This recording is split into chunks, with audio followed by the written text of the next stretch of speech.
Hey guys, welcome back to the channel. As you can hear, we finally got rid of that old potato mic. So now I hope that this mic helps out a lot more with the videos. Gives you a clear understanding of how everything works. But anyways, so in this video, what I wanted to go over was modeling.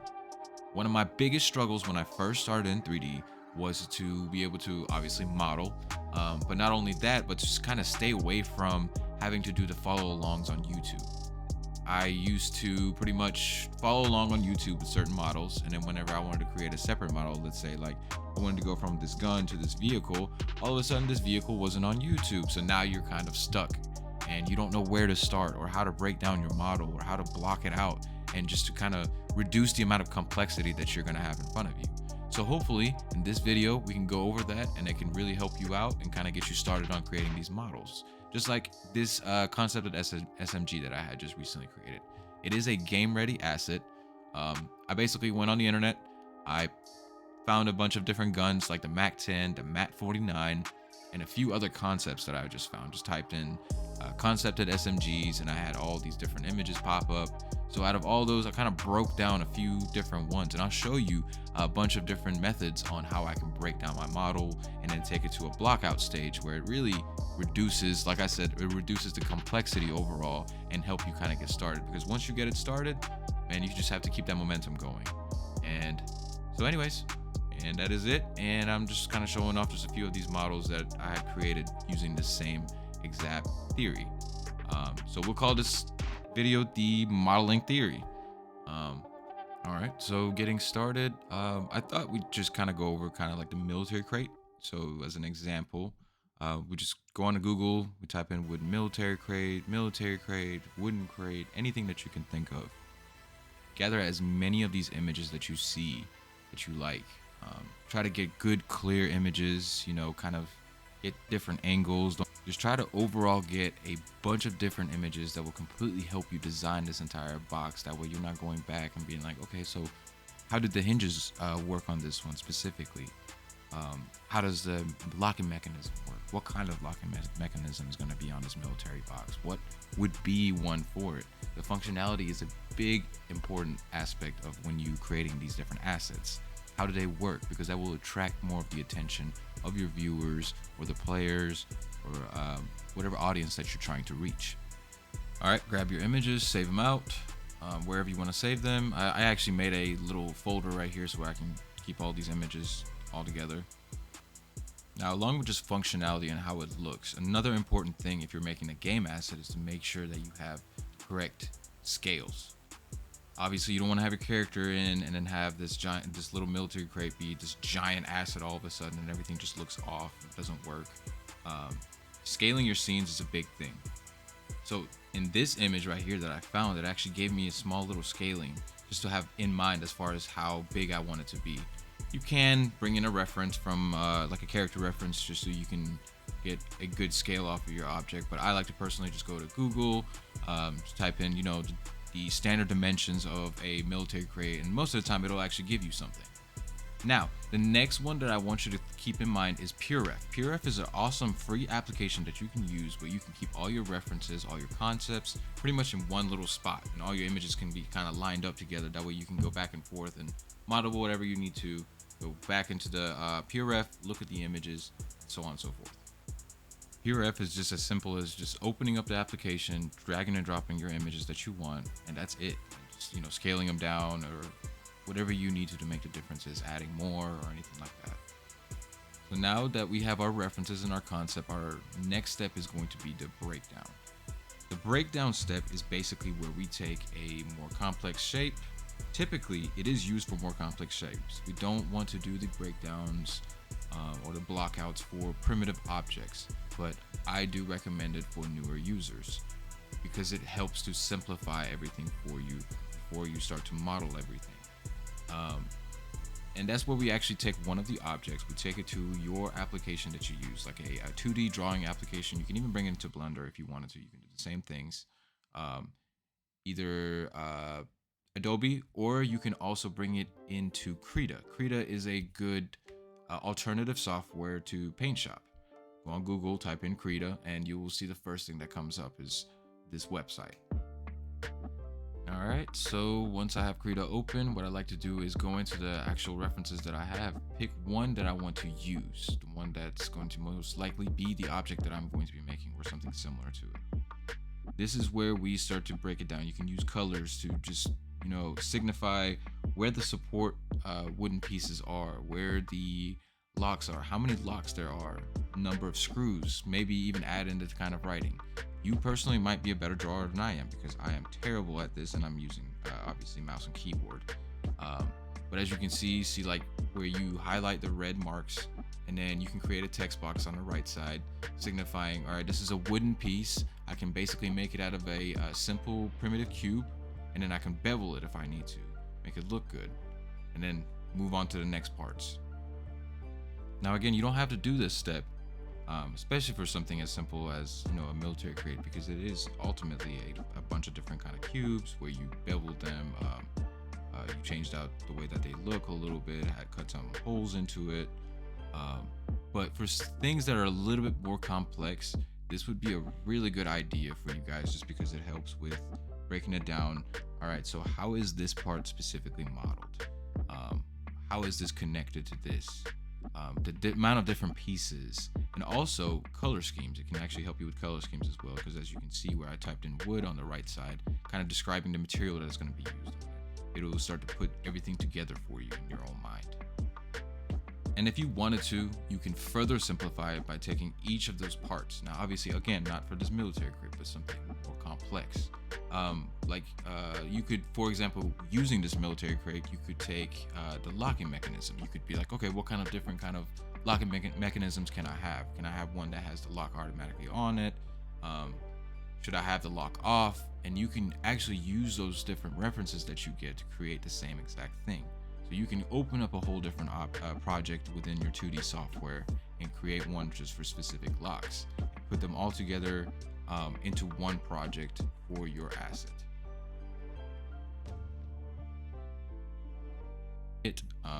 We're gonna actually go ahead and turn on our screencast keys as well, because that's gonna be important. Screencast keys, there we go. All right, now we're gonna scale this by the Y-axis.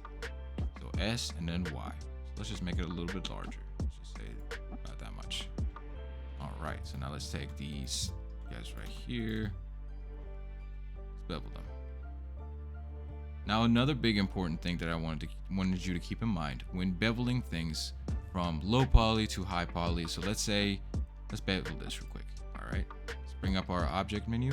Let's do our segments to 6, because if we do 6 segments, what we can do after the fact to break down our model even further, to reduce poly counts, is take every other edge and dissolve it.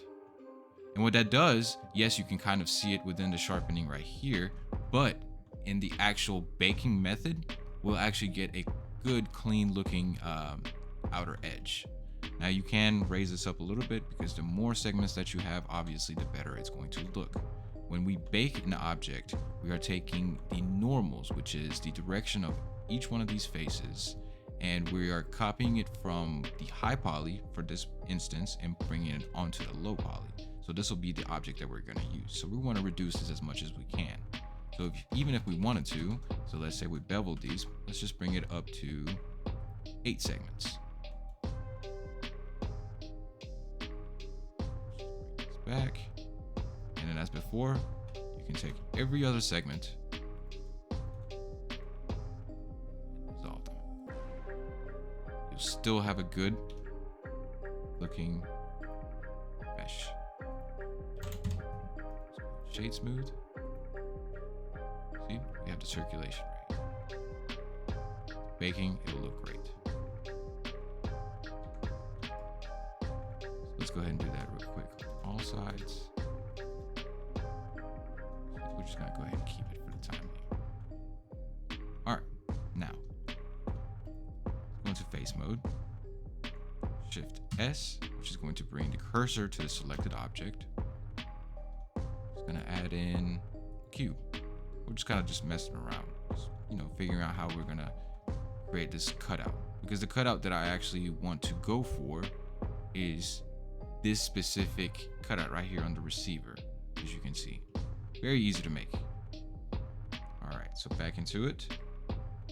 Created our cube. Let's go into edit mode. Select our faces, the top face and the bottom face.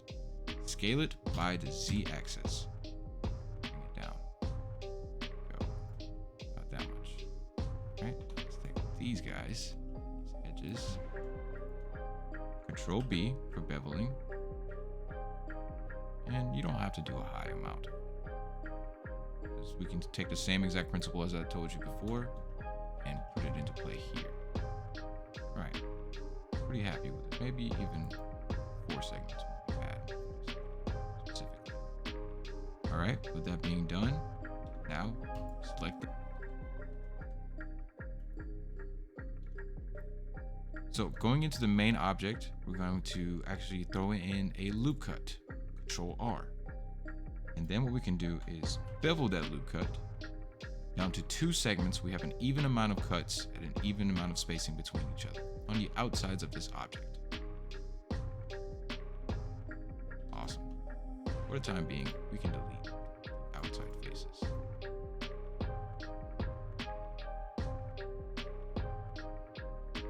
Now, what I want to do also is throwing a loop cut on both sides. As before, Control bevel, Control B to bevel. We pretty much have an outline of where the hole is going to be. Yes, you can use basic Booleans and non-destructive workflows to do this, but there is a couple of other steps. Personally, I like to take it into full quadrified mesh before I subdivide it, make subdivision surface look absolutely beautiful. All right, now we select this object, the cutout object. We're going to press L to select the linked, which is going to select the entire object. We're going to go into face, intersect, Boolean. And it's going to automatically try to correct some of the topology itself, but obviously it's not going to look right. So we can try to fix up some of this stuff. For example, this corner piece right here. You can take this guy, take this, press M, and merge at last, because we selected this. We don't want to destroy the shape. We want to be able to conform to it. Same thing here. You have 2 and 2, 2 and 2. Boom. You can do the same exact things on all sides. Or what we can also do is we can simply throw in one loop cut right up here. Select the 2 ending vertices and press J, which will connect them. Now, to just make sure that everything is straight, select the entire segment, scale by the Y-axis, and press 0. Everything does look straight. All right, now what we're gonna do is we're gonna delete all these unwanted faces because I'm going to mirror everything. So select our outer edges, as you can see right here, all the outer edges. Shift S for cursor, and then cursor to select it. Now, our object origin needs to be set to the 3D cursor. Again, we go up to the object, set origin, origin to 3D cursor. Perfect. Now, we can go into our modifiers and we can mirror this guy by the Y-axis and turn on clipping, because clipping will pretty much merge everything down the center instead of keeping it as 2 separate objects. Perfect. Now, easy steps. We're gonna create some more loop cuts. Control R. Now what I like to do is turn on my snapping. The reason why I want to turn on my snapping is because when I'm putting a loop cut, I want it to be perfectly snapped to where this edge goes. So everything flows perfectly all the way through. Everything is clean and we're happy. All right, create your loop cut, drag it over and bring it over to the vertice. Now again, how I turn this on, up here at the top, I'm gonna select the drop down menu, select vertices or vertex, and then we're gonna turn it on with this magnet icon. Perfect. Now, back to what we were doing before. Select this vertice, select this, J, connects. Same thing here, J, connect. All right. Go back through and go ahead and connect all the rest of these vertices.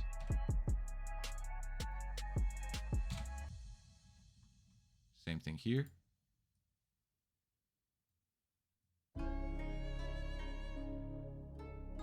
Same thing.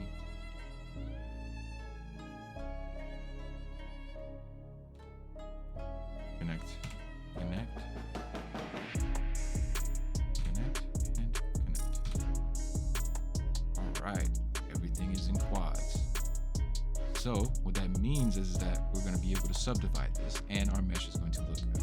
And as you can see right here, we do have an n-gon, a giant n-gon. You can fix this giant n-gon, and I can show you how to do it, or you can do this other method as well. Very easy, very simple. All right, let's just go ahead and apply our mirror for right now. All right, shade smooth it. Look at our smoothing. See, perfect clean cut. Especially for a gun model, you know, if you want to create these different details, not even just guns, anything, environments, anything that you can think of. Even if you wanted to go in and you can even bevel these guys. Have that little cut right there, just like that. Like so. You can even turn on your cavities. So cavities can be turned on by going up to the top right, drop down menu, turn on cavity. And on the right side, you'll see the type. You can do screen, world, or you can do both. Perfect. Now, we do have our low poly, which is going to be this object right here. You can even cut this out, by the way, if you wanted to. If you didn't want to keep this, you don't have to. But for right now, I'm just keeping it for the example. So, our cube, we're going to rename it as our low poly.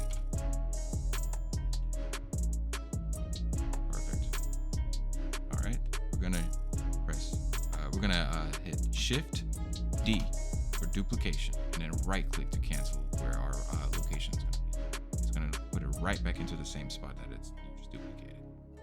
Now, hide your low poly, go to low poly 0.001, select the name. We're gonna change this to high poly. Perfect. Go back to your low poly. Everything is good. What we wanted. Perfect. Close it out. Open up your high poly. All right, so this is what we're putting in our support loops. This is where everything is going to connect perfectly. So, first things first, I like to keep a lot of the segments kind of even. I don't want to just put in my loop cut and just drag it where I want it to, and then same thing on the other side, because symmetrically it does not work. It won't look good. You can get away with it, but let's just teach the right way. So, as you've seen, I'll show you again, Alt and then left click on the border of the two faces and the flow you want it to go, and it will automatically pick it. So if I wanted to click, let's say, the border between these two edges or these two bases, it'll select everything. Hold Alt and click it. Again, Alt, click. Now, inset. Right? And as you can see, it creates two perfect cuts, exactly where you want it to be. And if you wanted to keep the thickness at 0.01, do that.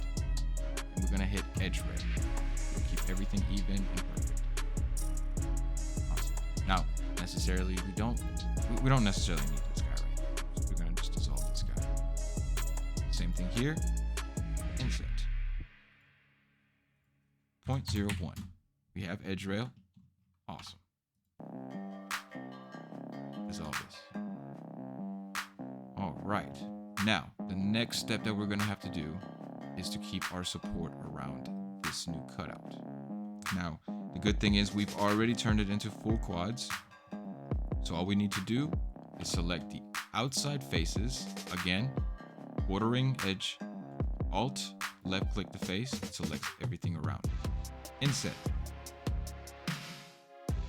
Perfect. Just bring it in just a tiny bit. Offset even.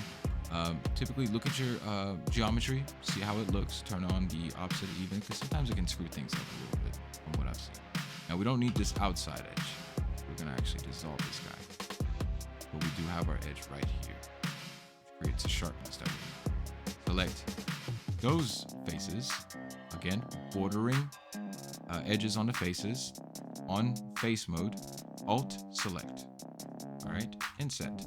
Same thing here. Setting. Perfect. And same thing here. Awesome. Now, at this point, you might be wondering, okay, so do I need to continue to connect everything? You definitely can. It'll be absolutely very simple. You just select these vertices and you connect them. Keep in mind to keep one quad between each one, because what is going to happen is basically you select this, connect that, connect it.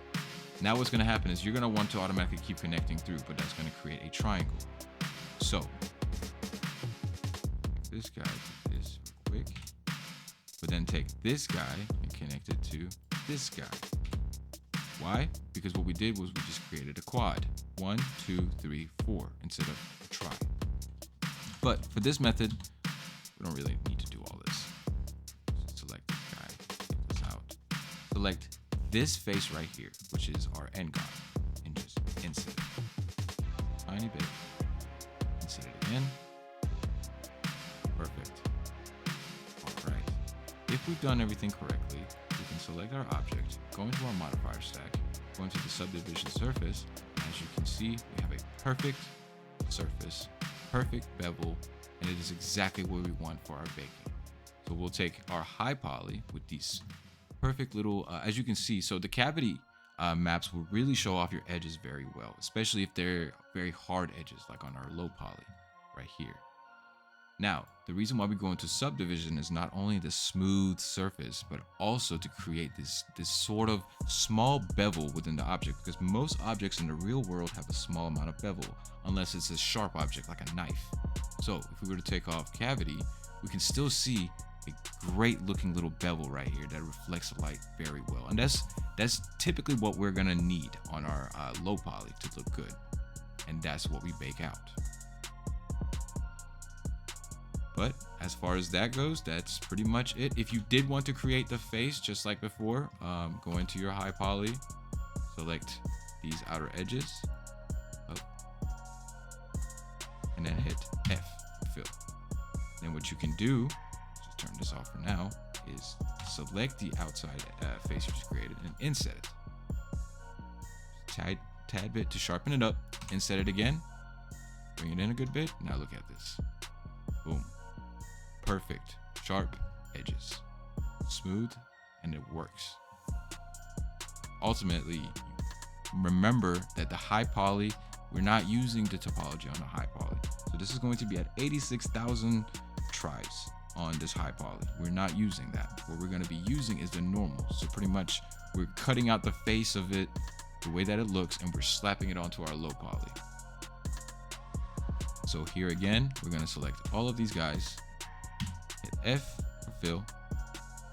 Same here. F for fill. Now, select these edges. Vertices.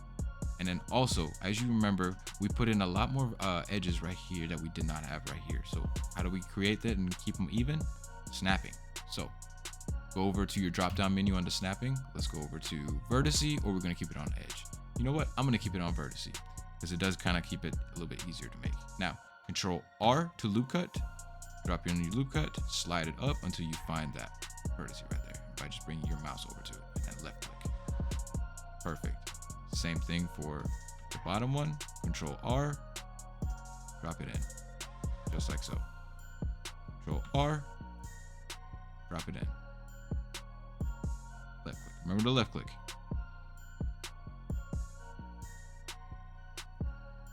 Boom. All right, now what we can do is simply go through, connect everything. Or you don't have to, because this is, again, your low poly. But remember, triangulation is going to happen in your object, and you don't want it to triangulate in ways that you don't need it to, because it'll just create extra faces. No reason. We can actually dissolve this middle edge. It is unnecessary. We don't need it. It is just creating extra faces. That's all it's doing.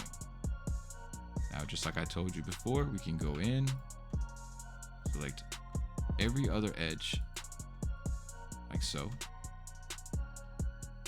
Every other edge.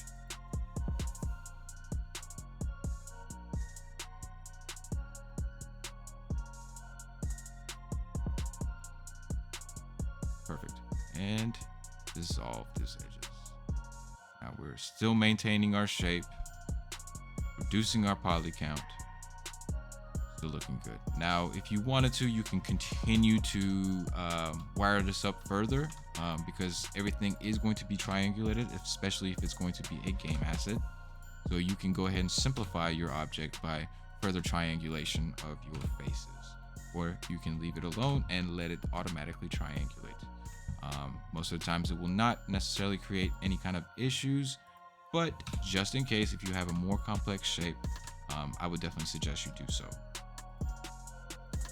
Anyways, with that being said, everything has looked good. That's about it, and that covers everything for that. Let's go ahead and throw in this face right here again. Fill, inset, tad bit, set again. Perfect. All right, my poly is now done at 99,000 tries, which is going to be brought over onto our 596 try object, which is perfect, and it works. Anyways, guys, thanks for tuning in onto this one. Please make sure to check back for the next video, which I'll be uploading soon. Thank you for your time, and have a good one.